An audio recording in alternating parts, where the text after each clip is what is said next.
Piedra sobre Piedra, un espacio de ciudadanos por la defensa del patrimonio en Radio Usal, cada 15 días, los viernes a las 5.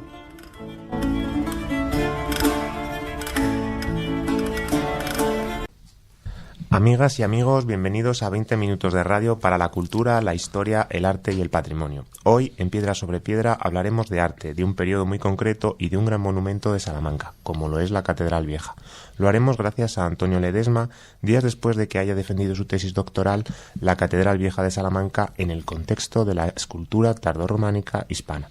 Una investigación que ha realizado durante los últimos años y que quizás sea el punto de partida de futuras investigaciones. Como cada semana nos acompaña Jesús María, buenas tardes. Buenas tardes. Y hoy nuestro invitado, como decimos, es Antonio Ledesma González, doctor en Historia del Arte. Buenas tardes. Buenas tardes. Jesús María, preséntanos a Antonio. Bueno, pues Antonio es un joven investigador, diría yo, un inquieto y trabajador investigador, que ya hemos dicho recientemente ha presentado su tesis doctoral en la Universidad de Salamanca, con una tesis doctoral que versa precisamente sobre la cultura tardorrománica en la Catedral Vieja. Su trayectoria como investigador se ha visto plasmada en diferentes publicaciones, en diferentes trabajos, y ha ofrecido, a pesar de su juventud ya, conferencias en varios congresos.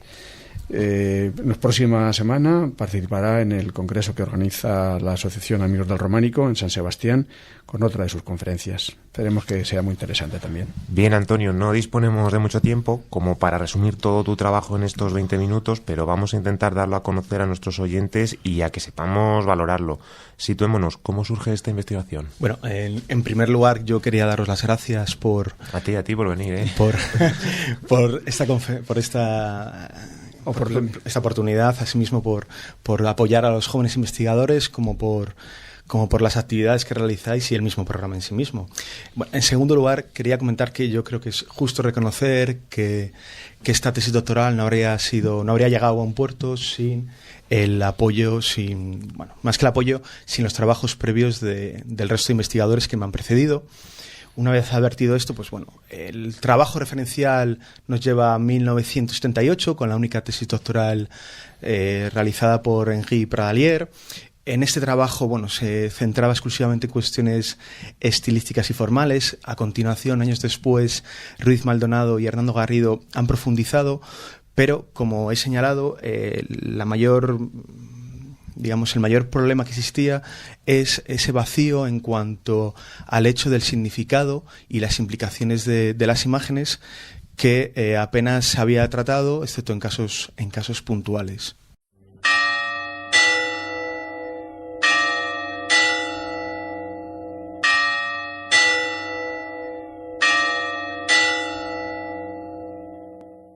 Bien, tu tesis doctoral es, como todas, un arduo trabajo de muchos años de investigación.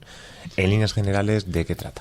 Bien, los datos fundamentales de la tesis doctoral se pueden, para hacer un poco al oyente, resumirle de manera general, es evidentemente la localidad es Salamanca, el edificio es la iglesia de Santa María de la Sede y el claustro, el conjunto catedralicio. Es un abanico cronológico que comprende desde mediados del siglo XII hasta el primer cuarto del siglo, a partir del primer cuarto del siglo XIII, y el objeto de estudio es la escultura monumental. El objetivo fundamental de la investigación pretendía demostrar cuáles son las causas por las que se seleccionan estas imágenes y, asimismo, qué relación plantean con los diferentes espacios, con los ocupantes y con el contexto histórico-cultural del que emergen, resumiendo así de manera genérica unas cuantas páginas. ¿Por qué consideras importante tu investigación? ¿Qué aportaciones novedosas aporta? Bien, esto es una pregunta un tanto compleja, no cabe duda. Partiendo de esa necesidad que he comentado al inicio de seguir completando las investigaciones en relación a la escultura monumental, pues bueno, creía que era fundamental ese trabajo. Sin embargo, el caso de la Europa de las catedrales me parecía muy interesante. Ya Duby había trabajado en bastantes ocasiones. El carácter del románico en Salamanca me parece muy interesante resaltarlo, no solamente en Salamanca, sino a nivel peninsular. Por otro lado, Salamanca es ciudad patrimonio de la humanidad y las catedrales son un bien de interés cultural. Asimismo, estas evidencias, no cabe duda, tenemos por otro lado que estamos ante uno de los conjuntos tardorrománicos más interesantes de la península, según este trabajo que he realizado. Tengamos en cuenta no solamente la extensión de lo conservado, la calidad, los talleres, por ejemplo, por reseñar solamente algunos, tenemos en cuenta, participan pues desde Santiago de Compostela, Santo Domingo de la Calzada, Silos o Aguilar de Campo. Por otro lado, pues esta catedral es de esas iglesias de frontera que están junto a la línea de frontera, junto al Islam, valga la redundancia. Crece en un momento histórico realmente singular, lo cual, digamos que la escultura que se desarrolla presenta un carácter poliédrico muy marcado, y asimismo la fecha de fundación del Estudio General de Salamanca está muy cerquita, en ese 1218, y ya pues, aparte de estos elementos, creo que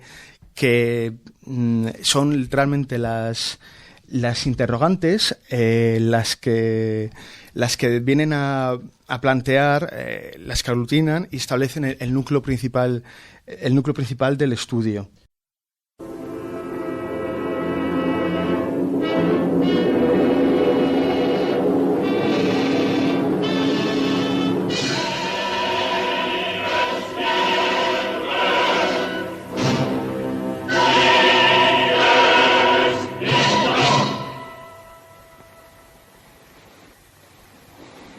Cuando el Cordero abrió el séptimo sello, en el cielo se hizo un silencio como de media hora. Y vi 7 ángeles que estaban en pie delante de Dios, y les fueron dadas 7 trompetas. Y los 7 ángeles que tenían las 7 trompetas se dispusieron a tocarlas. Vemos la importancia que tiene tu investigación. Y tras escuchar el inmortal inicio de la película del séptimo sello de Ingmar Bergman, vamos a continuar la conversación. Vuelvo a preguntarte, ¿aportaciones tuyas a la investigación? Bien, como he comentado antes, resulta muy complicado, pero creo que la principal de las mismas está en relación con esa preocupación milenarista observada en el interior del claustro, en relación al fin de los días. Y, bueno, por un lado tenemos diferenciado en el caso de la Iglesia todas las claves que ocupan la Iglesia vienen a representar los diferentes signos que anuncian el juicio final, y en la parte correspondiente a la zona ocupada exclusivamente por los miembros del Cabildo nos encontramos esa mención que hemos escuchado tanto al silentium en la bóveda celeste, los ángeles con elefantes que están en las pechinas, y asimismo nos encontramos con esa particular representación de la propuesta de la mujer apocalíptica. En cualquier caso, creo que es justo reconocer que hablamos casi siempre de indicios más que de evidencias. ¿De acuerdo?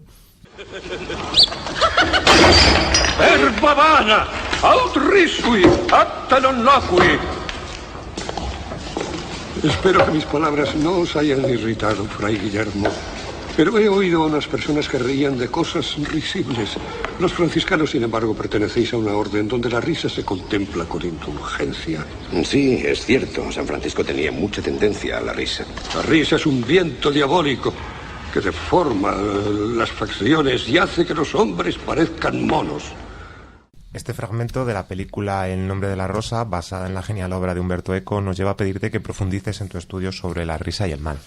Bien, al observar la escultura que se desarrollaba en el conjunto catedralicio, observaba cómo las representaciones de seres estereomórficos, seres fantásticos y bestias, presentaban una mueca que en cierta medida, si que incluso podía padecer como una sonrisa frente al carácter de las figuras bíblicas, que se mostraban con un carácter más impasible. Bien, este hecho de la moca se ha puesto en relación con los diferentes debates intelectuales de la época, en relación con la sonrisa, con la risa propiamente, me he dicho, y bueno, creo que es un tema muy interesante que apenas he realizado unas pinceladas, pero que en el futuro me gustaría profundizar más.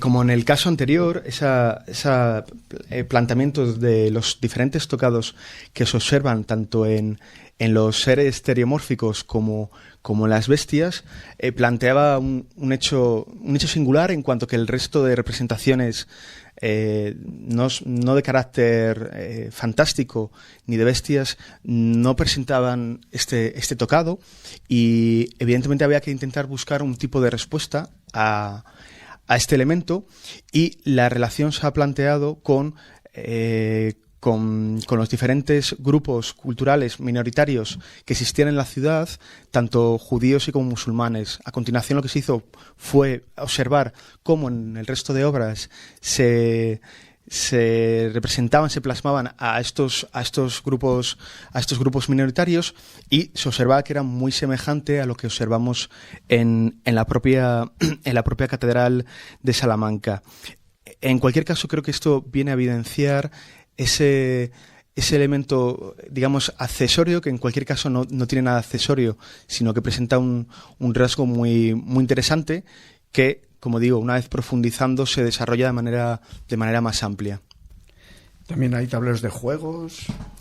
Sí, en el conjunto, tenemos por un lado, en el claustro, tenemos una imagen de dos miembros del Cabildo que se presentan jugando un tablero de juego, un alquerque, y por otro lado, en el conjunto total, tenemos diseminados, yo he hallado un total de 8 tableros de juego, que posiblemente yo creo que habrá bastantes más, y lo interesante es ver cómo estos tableros de juego se ven plasmados en la documentación de la época, sobre todo en el fuero de Salamanca, puesto que el epígrafe 309 de dicho fuero nos señala que aquellas personas que fuesen localizadas pues con juegos o con tablas, nos dice con precisión, pues serían ahorcados.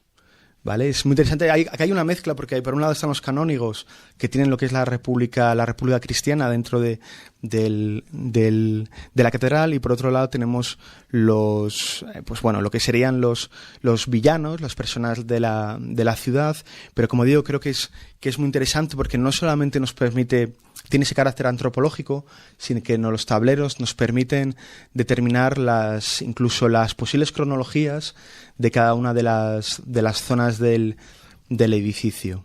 ¿Qué sentido tendría representar ahí los tableros de juegos, por tanto? Pues en el caso, cada caso es diferente. En el caso del claustro es una visión crítica, en cuanto que se plantea como, la lectura que he planteado es así, en cuanto que es lo que no deben de hacer los religiosos porque se dispone justo al lado de la imagen de la gramática, que es una escena muy interesante, y como digo, se plantea como puestos. En el resto de casos son posiblemente los canteros los que los elaboran, y una vez que han realizado su juego en un momento de ocio, pues esa pieza que han utilizado en piedra, porque es simplemente rayar unas líneas, se puede hacer con grafito o con incisiones, pues los instalan en el propio templo.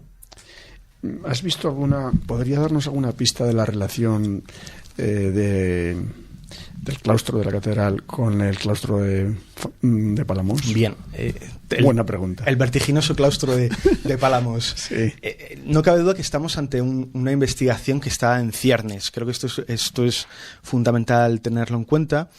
A la hora de abordarlo en la tesis teníamos varias posibilidades. Una de las mismas era ignorar este caso, como ha sucedido en algunos contextos, o hacer un resumen. Finalmente, yo creo que lo que se ha hecho no es ni una cosa ni otra.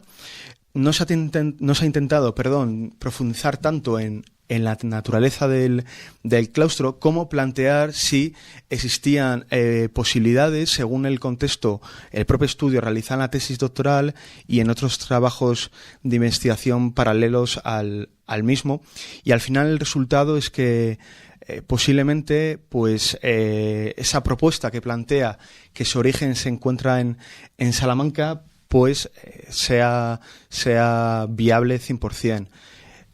Sí, a la vez que realizamos esta investigación, es curioso porque el profesor Botorarella sacaba a la luz un dato interesantísimo que apenas se ha relatado, apenas se ha comentado, que es esa venta por parte del Cabildo de Salamanca en 1917, que lo realiza en 2 ocasiones al anticuario Ignacio Martínez.